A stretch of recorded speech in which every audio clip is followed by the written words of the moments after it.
Technical अड्डा channel में पुनः आपका स्वागत है। मैं GP Verma, ex chief engineer UP power corporation limited. नमस्कार। आज का टॉपिक है चलें सौर ऊर्जा से विद्युत ऊर्जा की ओर।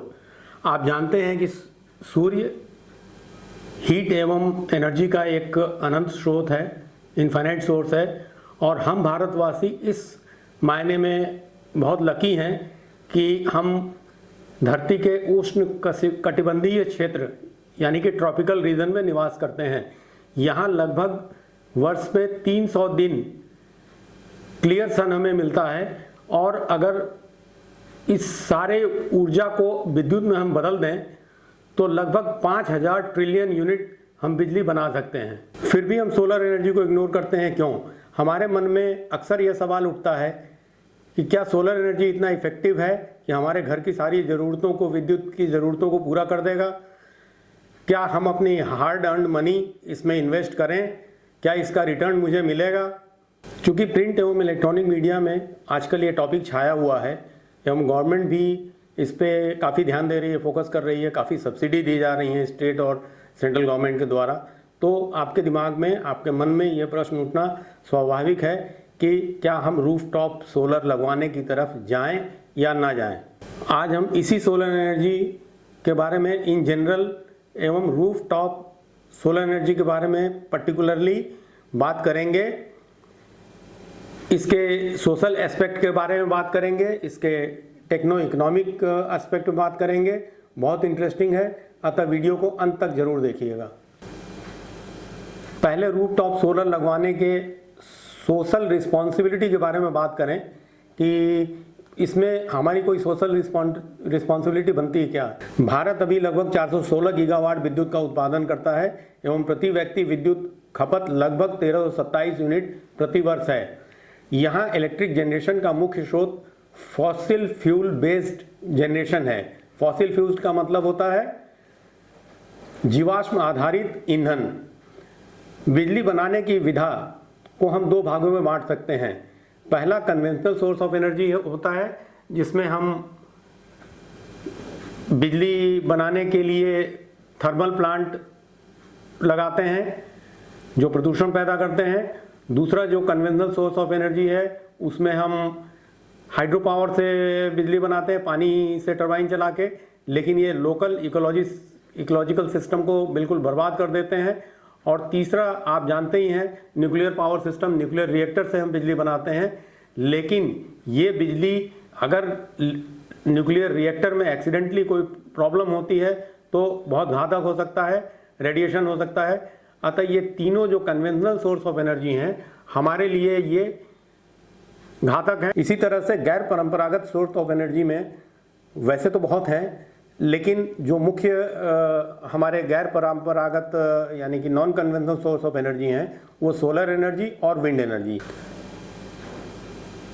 इस तरह हम देखते हैं कि प्रदूषण को देखते हुए एवं आने वाली पीढ़ियों को अच्छा पर्यावरण देने एवं फॉसिल फ्यूल बचाने के लिए हमारी सामाजिक जिम्मेदारी बनती है कि हम सौर ऊर्जा का प्रयोग करें। अतः इसमें तो अब कोई डाउट नहीं होना चाहिए कि सोशली वी आर रिस्पॉन्सिबल, कि हमें सोलर लगाना चाहिए, और व्यक्तिगत रूप से लगाने के लिए रूफटॉप सोलर से कोई अच्छा सिस्टम नहीं हो सकता है। अब हम रूफटॉप सोलर लगाने के टेक्नो इकोनॉमिक कंसेप्ट पर चलते हैं। सोलर सेल की जो कॉन्फ़िगरेशन है, उसके आधार पे हम सोलर पैनल को चार प्रकार में बांट सकते हैं: मोनोक्रिस्टलाइन, पॉलीक्रिस्टलाइन, थिन फिल्म एवं बाईफेशियल। इसमें मोनोक्रिस्टलाइन अभी सबसे ज़्यादा पॉपुलर है, क्योंकि इनकी एफिशिएंसी ज़्यादा है और ये ऊर्जा का उत्पादन ज़्यादा करते हैं। पॉलीक्रिस्टलाइन में डिफरेंट तरह के सोलर सिलिकॉन सेल को इकट्ठा करके लगाते हैं, तो ये उतने इफेक्टिव नहीं है, हालांकि ये सस्ते हैं। थिन फिल्म वाले जो सोलर सेल्स हैं, वो एक थिन फिल्म पे बनते हैं, इनको मोड़ा जा सकता है, तो ये भी घरों में खास यूज़ के नहीं हैं। और जो बाईफेशियल पैनल होते हैं, बाईफेशियल पैनल का मतलब होता है कि इनके इस पैनल के दोनों तरफ सोलर सेल लगाए रहते हैं, यानी कि ऊर्जा का उत्पादन फ्रंट से भी होगा और रियर से भी होगा। तो ये भी बर्फ़ वाले इलाके में इनका इस्तेमाल ज़्यादा होता है, जहाँ पे स्नो से रेडिएटेड एनर्जी हमें वापस मिलती है, सन की रेडिएटेड एनर्जी। तो इस तरह से हम अगर चारों का कंपैरिजन देखें जो स्क्रीन पे आ रहा है, तो हमारे घरों में जो रूफटॉप सोलर लगते हैं उनके लिए मोनोक्रिस्टलाइन सोलर पैनल सबसे अच्छे हैं और इनको लगाने के लिए मैं रिकमेंड करता हूँ।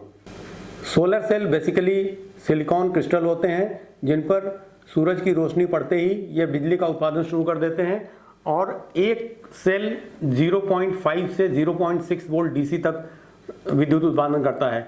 कई सेल को सीरीज में लगा के हम एक पैनल बनाते हैं और इन पैनल को इस पैनल से हम 35 वोल्ट डीसी जनरेट करते हैं जो कि हमारे इन्वर्टर का इनपुट वोल्टेज होता है। और कई इस तरह के पैनल को पैरेलल में लगा के हम इसकी क्षमता बढ़ा लेते हैं जिससे कि हम अपने रिक्वायरमेंट के हिसाब से इससे बिजली जनरेट कर सकें। मोड ऑफ यूज़ के आधार पर रूफटॉप सोलर सिस्टम 3 प्रकार के होते हैं: on grid rooftop solar system, off grid rooftop solar system और hybrid rooftop solar system. On grid rooftop solar system बहुत ज़्यादा पॉपुलर है और प्राय लोग घरों में इसको लगवा रहे हैं। गवर्नमेंट भी इन्हीं पे सब्सिडी देती है, on grid rooftop solar system पे देती है। और सब्सिडी के लिए कौन सी कंडीशन है मैं आगे बताऊंगा। ऑन ग्रिड सोलर सिस्टम में एक सोलर पैनल होता है, एक इन्वर्टर होता है और बाकी एक नेट मीटर होता है जो आपके सिस्टम से जुड़ा रहता है। इसमें जितनी बिजली आप उत्पादन करेंगे अगर आपके खपत से वो ज़्यादा है तो ये ग्रिड में वापस चली जाएगी और इसका फ़ायदा आपको मिलेगा। इसमें सबसे बड़ा डिसएडवांटेज ये है कि अगर बिजली नहीं है, ग्रिड की बिजली नहीं है, तो सोलर पैनल सूरज की रोशनी रहने पे भी बिजली का उत्पादन नहीं करेंगे। और दूसरी सबसे बड़ी खराबी ये है कि अगर रात का समय है और सूरज की रोशनी नहीं है और ग्रिड की बिजली भी चली गई तो आपके घर में तो बिल्कुल अंधेरा हो जाएगा। तो ऐसी कंडीशन में आपको इन्वर्टर बैकअप रखना पड़ेगा। दूसरे प्रकार का जो रूफटॉप सोलर सिस्टम जो घरों में लगाए जा रहे हैं उसका नाम है of grid rooftop solar system. इसके नाम से ही जैसा कि पता चलता है कि ये ग्रिड से कनेक्टेड नहीं होते हैं। फिर इनमें और ऑन ग्रिड में फ़र्क क्या है? फ़र्क ये है कि इस सिस्टम में हम बैटरी बैंक का इस्तेमाल करते हैं और यही इस सिस्टम का एक तरह से फ़ायदा भी है और नुकसान भी है। फ़ायदा ये है कि बिजली नहीं रहने पे ऑफ ग्रिड सिस्टम में आपको इन्वर्टर लगाने की ज़रूरत नहीं पड़ेगी, लेकिन बैटरी की इनिशियल कॉस्ट ज़्यादा है और बैटरी का मेंटेनेंस कॉस्ट भी ज़्यादा है। तो ऑफ ग्रिड सिस्टम में मुख्यतः सोलर सेल्स होते हैं और एक चार्ज कलेक्टर होता है जो डीसी चार्ज को कलेक्ट करेगा और कन्वर्टर के थ्रू इसको हम बैटरी में देंगे, बैटरी चार्ज करेगा ये, और साथ ही बैटरी के साथ लगा हुआ इन्वर्टर उसको एसी में कन्वर्ट कर आपके घर के इक्विपमेंट चलाएगा। तीसरा सिस्टम है हाइब्रिड सिस्टम। ये ऑन ग्रिड और ऑफ ग्रिड का एक तरह से कॉम्बिनेशन है।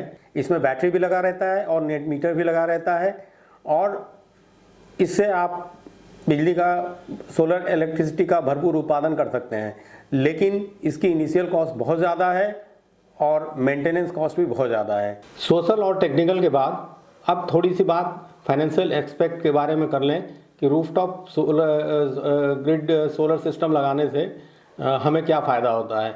एक्चुअली जब आप ऑन ग्रिड सोलर सिस्टम लगवाते हैं तो उसमें आपको गवर्नमेंट की तरफ से पीएम सूर्य घर योजना के अंतर्गत सब्सिडी मिलती है और स्टेट गवर्नमेंट भी कुछ सब्सिडी देती है। तो कुल मिला के अगर हम 3 किलोवाट के लिए ROI कैलकुलेट करें, रिटर्न ऑन इन्वेस्टमेंट, कि कितने दिन में हमारा इन्वेस्टमेंट जो है वो बराबर हो जाएगा, तो 3.5 साल में आप एक कैलकुलेशन मैंने रखा है आपके सामने, आप देख पा रहे होंगे। 3 साल में यह अमाउंट आपको वापस हो जाएगा और उसके बाद जो सोलर का जनरेशन होगा वो आपका फ्री होगा। हाँ, लेकिन ये ऑन ग्रिड सिस्टम के लिए है जिसमें गवर्नमेंट की सब्सिडी है। ऑफ ग्रिड सिस्टम के लिए ROI ज़्यादा हो सकता है, क्योंकि इसमें हर 4-5 साल के बाद आपको बैटरी बैंक को बदलने की आवश्यकता पड़ेगी, एक इन्वेस्टमेंट होता रहेगा। हालांकि बिजली के बिल में वो भी कटौती करेगा।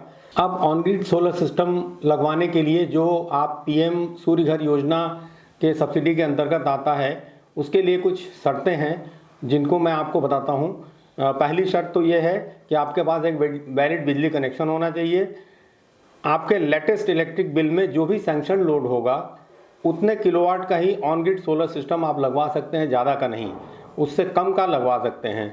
दूसरा, आपके छत पर साउथ या south west facing clear space, shade free space होना चाहिए। जगह होना चाहिए 10 बाई 10 स्क्वायर फीट में, यानी कि 100 स्क्वायर फीट में 1 किलोवाट का सिस्टम लगाया जा सकता है। अगर 3 किलोवाट का सोलर सिस्टम लगवा रहे हैं ऑन ग्रिड आप, तो आपके छत पे 300 स्क्वायर फीट की जगह होनी चाहिए। अगर आपके घर की छत टैपर्ड यानी स्लोप है, तो उसमें भी आप ऑन ग्रिड या of grid rooftop solar system लगवा सकते हैं, उसकी भी टेक्नोलॉजी आ गई है। गवर्नमेंट सब्सिडी प्राप्त ऑन ग्रिड सोलर सिस्टम लगवाने के लिए जो तरीका है, गवर्नमेंट ने काफ़ी सिंप्लीफाई कर दिया है। आपको इसके पोर्टल पे जाना पड़ेगा और वहाँ जाके रजिस्ट्रेशन करना पड़ेगा। इसके पश्चात आपके घर का निरीक्षण होगा, इंस्पेक्शन होगा छत का, और उस पर कितने किलोवाट का सोलर सिस्टम लगाया जा सकता है, ये इसकी जांच की जाएगी। फिर आपको उसके बाद एक अप्रूव्ड वेंडर का चुनाव करना होगा, क्योंकि on grid solar system subsidy के तहत जो लगेगी वो गवर्नमेंट द्वारा चयनित वेंडर ही लगा सकते हैं और कोई नहीं लगा सकता है। तो वेंडर का चुनाव तो आपको करना पड़ेगा पहले ही। यहाँ यह भी ध्यान देने की बात है कि इंडियन मैन्युफैक्चरर्स द्वारा बनाए गए सोलर पैनल पे ही गवर्नमेंट की सब्सिडी मिलेगी। इम्पोर्टेड अगर आप लगाते हैं सोलर पैनल तो उस पर सब्सिडी नहीं मिलेगी। इंडिया में जो रिप्यूटेड सोलर मैन्युफैक्चरर्स हैं उनकी एक लिस्ट मैं आपको दे रहा हूं, इनमें से किसी एक का चुनाव या किसी अन्य कंपनी का भी चुनाव कर सकते हैं आप। तो पहले इसका चुनाव कर लें कि किस कंपनी का सोलर पैनल आप लगवाएंगे और वो वेंडर उस कंपनी का सोलर पैनल आपको देगा या नहीं देगा। फिर वेंडर को पेमेंट करके वेंडर को पूरा पेमेंट करना पड़ेगा, और वेंडर उसके बाद आपके घर सामान की आपूर्ति कर देगा। सामान की आपूर्ति के बाद वेंडर उसको लगाने के लिए अपने आदमी नियुक्त करेगा और सोलर सिस्टम आपका इरेक्ट करा देगा। इसके बाद बिजली विभाग के लोग आके नेट मीटर लगाएंगे और नेट मीटर लगने के बाद आपका कनेक्शन चालू हो जाएगा। इसके बाद आपको final report, installation report website पे अपलोड करनी पड़ेगी, जो जहाँ पे आपने रजिस्ट्रेशन किया था, और वहाँ से ही आपका पेमेंट डायरेक्ट आपके खाते में आ जाएगा। ये थी रूफटॉप सोलर सिस्टम के बारे में कुछ बेसिक जानकारी। उम्मीद है आप लोगों को पसंद आई होगी, और आगे भी हम इस तरह के एपिसोड्स लेके आते रहेंगे। टेक्निकल जो घरों से रिलेटेड हैं, होम से रिलेटेड हैं, डोमेस्टिक प्रॉब्लम्स की हैं, तो कृपया हमारा चैनल देखते रहिए और सब्सक्राइब और लाइक ज़रूर करिए। किसी अगले वीडियो में फिर आपसे मुलाकात होगी, तब तक के लिए नमस्कार।